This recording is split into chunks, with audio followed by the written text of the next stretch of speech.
Hi everyone. I hope you had a really good weekend so we can all get busy and begin painting the orange juice squeezer. Okay, now I'm going to demo most of this in parts throughout the week, and this is where we're going to end up at the end of the week. So I'm going to work backwards right now and talk about it just for a second. This is where at the end of the week you should end up. Now, this is kind of nice because I'm going to leave it in front of the camera just for a few more minutes so you can really take a look. Here's what I want you to think about. You don't have to get there tomorrow, the next day, but before you complete this section of it, look how dark this is right here. And look how dark this, and over here, look how dark that is. Okay? Now, I want you to remember, because I know this is going to be your second go around, or maybe third or fourth for most of you, but last week's project is very similar to this. Think about your darks and I'm going to demonstrate the darks in 1 second. I'm going to show you my palette as well, but I really want you to think about the darks and think about this against the orange. This orange alone would be very dark if it was against white. In the midtones, there's a lot of values that run through the midtones. And my favorite thing is when I put down a dark, I like to thread it throughout my whole composition. Okay, so now that you've seen that, I'm going to show you what it looks like once. Well, I'm not going to show you that one. Yeah, might as well, flaws and all. Okay, so this has been packed away for a long time, and my background was lifted because it was against a Faulknor piece of board, like so, like this. This is Faulknor. And so please ignore this. There's something stuck to it. But with that being said, I want you to think about your background, the orange. We might not go as dark as this. I don't know how I feel about that, but, you might worry about some of the details, like I didn't leave enough lines. I lost my clarity up in here. And, of course, this is different than the other one. This is another demo piece. But I'm going to show you what it looks like finished, even though you've seen it in the book. But this is another demo piece, pretty big. And this is a piece that I demoed probably in front of a class when I taught this. And I want you to take a look. This is the part that I thought was really fun with this still life. See that through there? The rim of the orange and the other, see how it's threaded through? Skip, skip, skip. And you skip every other one. And let's say you lose your way looking at your line drawing versus the photo reference. It's okay, as long as you get the essence of this threading through.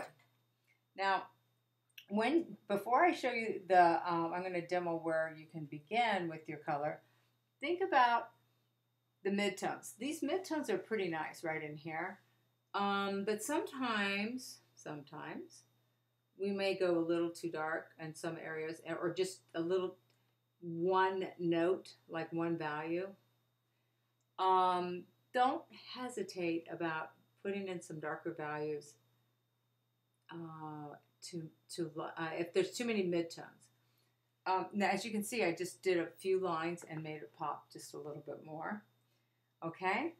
So there's always ways of lightening a light value or making the midtones sing a little bit more, have a little bit more interest, because midtones can get lost very easily. Okay, so there you go. So again, fun, because you're going to thread the orange through. Now, to get to that point, however, you can okay, you're going to have your, oh, nice. Here's the line drawing right here. And I'm going to paint a few areas. Also, you know how my theory is dark to light? So we are going to paint our darks first, but don't hesitate. You know, dark to light theory can always be broken. The orange in here, you're going to want this orange to kind of find your way through here, okay? And I will demonstrate that a little bit more on my next demo, but for right now, I'm going to get y'all started. Okay, look at me, I'm in the view of the camera. Okay, there we go. Now I used Windsor Green blue shade, and I used Windsor Green also. So when I did this lesson, it's been about 6 years since I developed it, and over time, the funny thing is, over time, you change your mind about supplies, colors, and sometimes the point I'm trying to send home is like, get it dark, get it really dark. So my palette has changed since the book, and I must admit, I don't have a copy of the book. So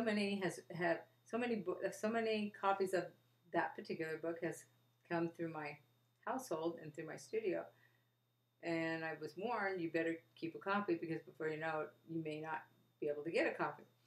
Well, they're still out there, but apparently, it's getting ready to go paperback. So, yeah. So right now, I just don't have a copy of the book, and I don't remember exactly, where I started. But the point is that it doesn't matter where you start. A lot of times I like my students to start where they're most comfortable. Right now I'm looking for a flat brush. And the flat brush, right here, found it, can be your best friend when you're painting this many, this type of angles. And I like the flat brush because you can get a narrow, boop, and then wide, and then narrow again, wide, and then narrow again, okay? See that? And that's setting me up nicely because it's nice and dark. I have no worries, but I have to find, where do all my darks go? Now, the rim of this orange juice squeezer, I want you to think about not painting a whole line all the way around, but look at the reference photo and you can see where the light's shining through and where there's breaks in this, where the light just makes that refracted shape.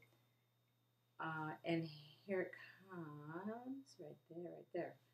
Okay, so, no biggie. It's just a little comforting thing to get you guys going. Just wanted to check in.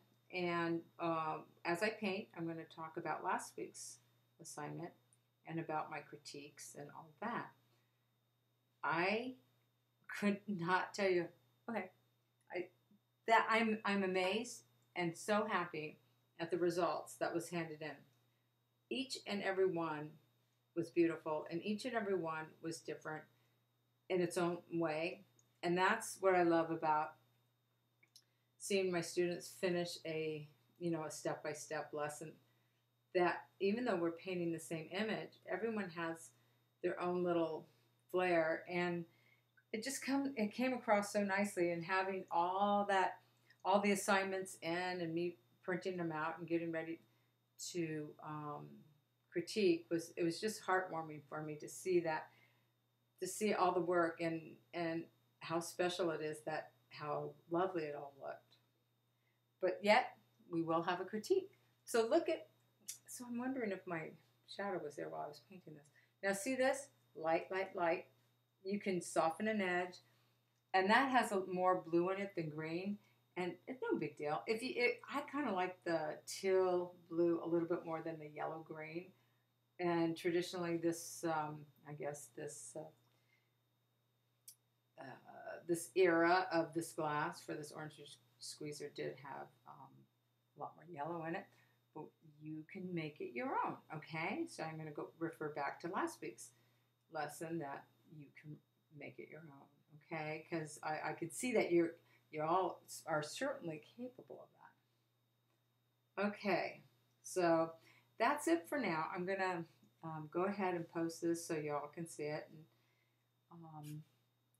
hopefully, and again, don't forget you can put some orange in, you know, every other one where it's indicated, or not. You can wait until later on, but sometimes having that orange in it's a good roadmap. Okay, so thanks and good luck, and I'll talk to you tomorrow. Bye.